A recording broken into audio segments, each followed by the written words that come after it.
मैं पास्टर हरमेश मसीह यीशु मसीह की चुनी हुई कलीसिया और परमेश्वर के द्वारा ठहराई हुई कलीसिया में सेवा करता हूँ। आज का ये संदेश एक खास संदेश है। हमारा प्रयास कलीसिया को जागृत करना है। कलीसिया प्रभु यीशु मसीह की दुल्हन है, परमेश्वर का भवन है और संसार के लिए यही कलीसिया एक ज्योति और नमक के समान भी है। इस कलीसिया को बनाने वाला खुद प्रभु यीशु मसीह ही है। आने वाले दिनों में कलीसिया के ऊपर एक बड़ा खतरा मंडला रहा है। यदि आज कलीसिया जागृत ना हुई तो कलीसिया को बड़े संकट का सामना करना पड़ सकता है। इस संकट को जानने से पहले आइए हम देखते हैं कि प्रभु यीशु मसीह कलीसिया में परिचारकों को किस काम के लिए चुनते हैं। पिता परमेश्वर ने अपने सेवकों को इसलिए चुना और ठहराया है कि वो संसार में ये साबित करें कि परमेश्वर का वचन सच्चा है, परमेश्वर का वचन जीवित है, परमेश्वर का वचन अटल है। संसार की रचना परमेश्वर के वचन के द्वारा ही की गई है। भजन 138 उसके दूसरे वचन में परमेश्वर यूं कहता है, क्योंकि तूने अपने वचन को अपने बड़े नाम से अधिक महत्व दिया है। इस वचन का अर्थ ये है कि परमेश्वर अपने वचन को महत्व अधिक देते हैं, अपने नाम से भी बढ़कर अपने वचन को महत्व देते हैं। फिर इस बड़े काम को करने के लिए परमेश्वर ने अपने सेवक लोगों को चुना है।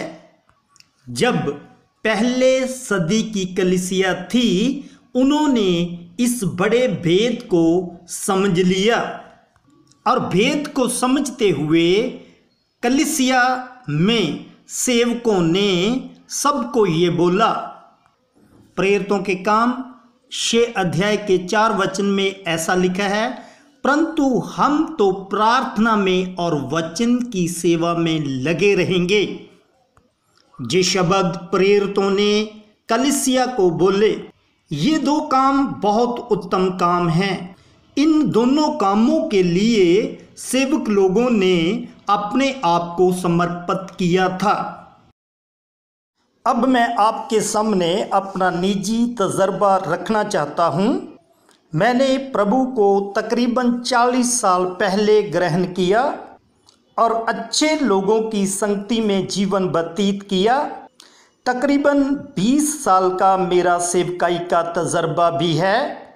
अब मैं उस समय की बात करता हूँ जिस समय टेलीफोन और मोबाइल फ़ोन नहीं थे। उस समय भी सेवकों का आपस में वाद विवाद होता था। उस समय सेवक एक दूसरे के प्रति ये कहते थे, मेरी प्रार्थना के द्वारा उस विश्वासी को आशीष मिली, मेरी प्रार्थना के द्वारा बच्चा हुआ, मेरी प्रार्थना के द्वारा वो बाहर चला गया और मेरी प्रार्थना के द्वारा उसकी बड़ी बिल्डिंग बन गई। मगर आज के दिन जब मैं वचन को ध्यान से स्टडी किया तो मुझे मालूम ये हुआ कि प्रार्थना करने वाला महान नहीं बल्कि प्रार्थना सुनने वाला महान है। प्रार्थना कलीसिया की लाइफ लाइन है। लूका 18:1 में प्रभु यीशु मसीह ने समझाया, निरंतर प्रार्थना करते रहो। ये हमें आज्ञा मिली है। अब हम इस बात को पुराने नियम में देखते हैं। दानियल 6 अध्याय के 10 वचन में यूं आया है कि दानियल दिन में 3 बार परमेश्वर के सामने अपने वतन के लिए, अपने देश के लिए प्रार्थना करते थे। जबकि उन दिनों में प्रार्थना करने के विरुद्ध एक कानून बन चुका था कि यदि कोई प्रार्थना करे उसको सिंहों के मांदों में डाला जाएगा। ऐसे कानून को देखते हुए बहुत से लोगों ने प्रार्थना करनी बंद कर दी थी, मगर दानियल को ये पता था कि ये हम लोगों के लिए प्रार्थना एक लाइफ लाइन है। जैसे मछली का जीवन पानी में होता है, वैसे ही एक विश्वासी और परिचारक का जीवन प्रार्थना में होता है। यदि मछली को पानी से बाहर निकाल लिया जाए तो मछली जीवित तो रह पाएगी, पर वो जीवन उसमें नहीं रहेगा जो उसको पानी में ही मिलता है। ऐसी ही हमारी प्रार्थना लाइफ होती है। ये किसी को बताने के लिए नहीं, ये जीवन को दूसरे तक पहुंचाने के लिए प्रार्थना होती है। इसीलिए दानियल ने अपनी प्रार्थना को रोकना वाजिब ना समझा और वो लगातार प्रार्थना करता रहा तब तक जब तक वो शेरों की मांदों में डाला ना गया। जब वह शेरों की मांदों में डाला गया तो भी वो प्रार्थना करता रहा और उसकी प्रार्थना ने ऐसा कर दिया कि सब लोगों को उस दिन से राजे ने हुक्म दे दिया कि हर एक इंसान दानियल के परमेश्वर के आगे प्रार्थना करे। दानियल ने अपने आप को ऊंचा नहीं किया कि मैंने प्रार्थना की, शेरों के मुंह बंद हो गए, ये बातें उसने नहीं की। दानियल की प्रार्थना ने बहुत सारे लोगों को प्रार्थना करने वाला दोबारा से बना दिया। यही एक प्रार्थना की सेवकाई है। इसीलिए प्रभु यीशु मसीह ने मत्ती 44 वचन में ऐसा बोला, परंतु मैं तुमसे यह कहता हूं कि अपने बैरियों से प्रेम रखो और अपने सताने वालों के लिए प्रार्थना करें। अब मैं कलीसिया के समझने के लिए एक बात बोलता हूं कि मुझे कभी किसी ने आकर आज तक ये नहीं कहा मैंने अपने दुश्मन के लिए प्रार्थना की और उसको आशीष मिल गई। ये तो प्रभु यीशु मसीह ने हमें आज्ञा दी है कि दुश्मनों के लिए भी प्रार्थना करें। सच्ची और अच्छी गवाही यही है, अगर कलीसिया बताए कि जो हमारे से हेट करता है, जो हमारे से नफरत करता है, हम उन लोगों के लिए प्रार्थना करते हैं और वे आशीष पा रहे हैं। यही प्रार्थना की असली सेवकाई है। अब हम दूसरे हिस्से को देखते हैं, जो हिस्सा परमेश्वर ने परिचारक लोगों को दिया कि वो ये साबित करें कि परमेश्वर का वचन सच्चा है और परमेश्वर का वचन लोगों को जीवन दे रहा है। मगर जब का सोशल मीडिया आया, उस समय से बहुत से परिचारक ये साबित करने के लिए समय व्यतीत कर रहे हैं कि हम सच्चे हैं, इसलिए वो भविष्यवाणियों को पेश कर रहे हैं। सोशल मीडिया में भविष्यवाणी बताकर हम क्या साबित करना चाहते हैं? ये साबित कि हम एक सच्चे भविष्यद्वक्ता हैं। मत्ती 24 अध्याय के 24 वचन और 25 वचन में ऐसा लिखा है, क्योंकि झूठे मसीही और झूठे भविष्यद्वक्ता उठ खड़े होंगे और बड़े चिन्ह और अद्भुत काम दिखाएंगे कि यदि हो सके तो चुने हुओं को भी भरमा दें। और देखो, मैंने पहले से तुमसे यह सब कुछ बता दिया है।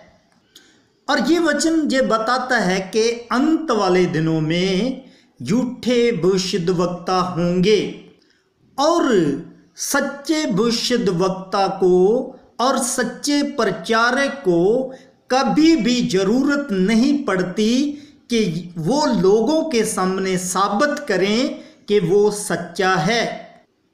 ऐसा मैं क्यों कह रहा हूँ? यदि पहली सदी के प्रचारक और भविष्यद्वक्ता अपने समय को इन बातों में व्यतीत करते तो एक भी प्रेरित और भविष्यद्वक्ता शहीद ना होता। उनको इसलिए शहीद किया गया था, उन्होंने ये साबित किया कि जो हम प्रचार कर रहे हैं वो वचन सच्चा है, परमेश्वर की ओर से है, जो लोगों को जीवन देगा, जे लोगों को बदल देगा, जे संसार को बदल देगा। उन्होंने अपना समय इस बातों में, इन बातों में व्यतीत किया। अगर वो अपने आप को सच्चा साबित करते तो कोई भी उनको सलीब के ऊपर या उनको फांसी के ऊपर ना चढ़ाता। इसलिए इन बातों का शैतान फायदा उठा रहा है, क्योंकि आज के दिन प्रचारक लोगों में कंपटीशन ज़्यादा है। ये शैतान की ओर से है, मगर हम लोगों को कंपटीशन को छोड़कर वचन के सच्चाई की ओर ध्यान देना है कि हम वो लोग हैं जो लोगों को साबित करके बता रहे हैं कि जो हमारे पास वचन है ये परमेश्वर का वचन है और मल्लाप का वचन है। दूसरा क्रंथियाँ 5वां अध्याय इसका 18 वचन, ये सब बातें परमेश्वर की ओर से हैं जिसने मसीह के द्वारा अपने साथ हमारा मेल मिलाप करा लिया और मिलाप की सेवा हमें सौंप दी है। कंपटीशन को छोड़कर मिलाप में कलीसिया ने और प्रचारक लोगों ने बनाए रहना है। दूसरी बात, हम सब लोगों में से सबसे बड़ा नबी प्रभु यीशु मसीह है। उसने भी वचन के बारे में ही बोला है। मत्ती 5:18, क्योंकि मैं तुमसे सच कहता हूँ कि जब तक आकाश और पृथ्वी टल ना जाए तब तक व्यवस्था से एक मात्रा या एक बिंदु भी बिना पूरा हुए नहीं टलेगा। प्रभु यीशु मसीह ने वचन के महत्व को यहाँ बताया है कि जैसा वचन पूरा होगा। अब हम देखते हैं कि उस समय प्रभु यीशु मसीह को लोग कैसे नबी जानते थे। मत्ती 21 अध्याय इसका 10 और 11 वचन, जब उसने यरूशलेम में प्रवेश किया तो सारा नगर में हलचल मच गई और लोग कहने लगे, यह कौन है? लोगों ने कहा, यह गलील के नासरत का भविष्यद्वक्ता यीशु है। फिर इसी अध्याय के 46 वचन में भी लिखा है, और उन्होंने उसे पकड़ना चाहा परंतु लोगों से डर गए क्योंकि वे उसे भविष्यद्वक्ता मानते थे। अब हम देखते हैं कि यदि यीशु मसीह अपने समय में एक बड़े भविष्यद्वक्ता थे तो यीशु मसीह अपने आप को साबित करने की बजाय वचन की ओर इशारा कर रहे हैं कि वचन का एक भी बिंदु, एक भी लाइन टलने नहीं पाएगी। यीशु का इशारा वचन की ओर है। यदि प्रभु यीशु मसीह अपने आप को साबित करना चाहता तो भी उसके ऊपर कोई उंगली नहीं उठा सकता था, मगर यीशु मसीह वचन को पेश करने के लिए आए थे। अब हम इस वचन को आगे बढ़ाने से पहले ये देखना चाहते हैं कि यदि हम वचन को कलीसिया में नहीं देंगे तो क्या संकट कलीसिया के ऊपर आने वाला है। आने वाले दिनों में पूरे संसार में ये योजना बन रही है कि one world, one government, one religion, इसके प्रति लोग यत्नशील हैं और कई देशों के लोग इस काम में जुटे हुए हैं। हम मसीही लोगों को और प्रचारक लोगों को उससे पहले कलीसिया को वचन में खड़ा करना है, क्योंकि कलीसिया संसार में है और कलीसिया एक ही है। इसको एक करने के लिए परमेश्वर के वचन के प्रकाश की और एकता की जरूरत है। यदि हम कलीसिया को एक नहीं होने देंगे तो ये one world, one government, one religion वो कलीसिया के ऊपर भारी पड़ेगा। आइए आज से हम अपने जीवनों में दो सेवकाइयों को लेके चलें। एक तो प्रार्थना की सेवकाई जो कलीसिया को जीवन देगी, और दूसरी सेवकाई वचन की सेवकाई जो कलीसिया को जीवित रहने के लिए कामयाब करेगी, कायम करेगी। ये दो प्रकार की सेवकाई परमेश्वर ने अपने लोगों को जो पहले सदी की कलीसिया थी उनको भी दी थी, और वो अब भी आगे कैरी ऑन हो रही है। और मैं आशा करता हूँ कि आप इस वचन के द्वारा आशीष पाओगे और कलीसिया में जागृत होकर चलोगे और कलीसिया को जीवित रखोगे और कलीसिया को कायम रखोगे और कलीसिया को एकता में रहने के लिए वचन के द्वारा प्रेरित करोगे। कलीसिया के लोगों को महामारी से बचने के लिए ऑलरेडी सैकड़े लोग रात के 10 बजे 10 मिनट के लिए प्रार्थना बहुत से लोग कर रहे हैं। यदि आप नए हो तो ये 10 मिनट वाली वचन को सुनकर आप जरूर नेटवर्क प्रार्थना में शामिल हो जाएं, ताकि हम उन लोगों तक जीवन को लेके जाएं जो ऑक्सीजन के बिना मर रहे हैं और बीमारी से तड़फ रहे हैं। उन लोगों के लिए हम जीवन का कारण बने और परमेश्वर के राज्य को धरती के ऊपर लेके आने वाले बन जाएं। और हमारी तरफ से आप सबको परमेश्वर के नाम से बरकत मिले, आशीष मिले और परमेश्वर आपको बढ़ाए। आमीन।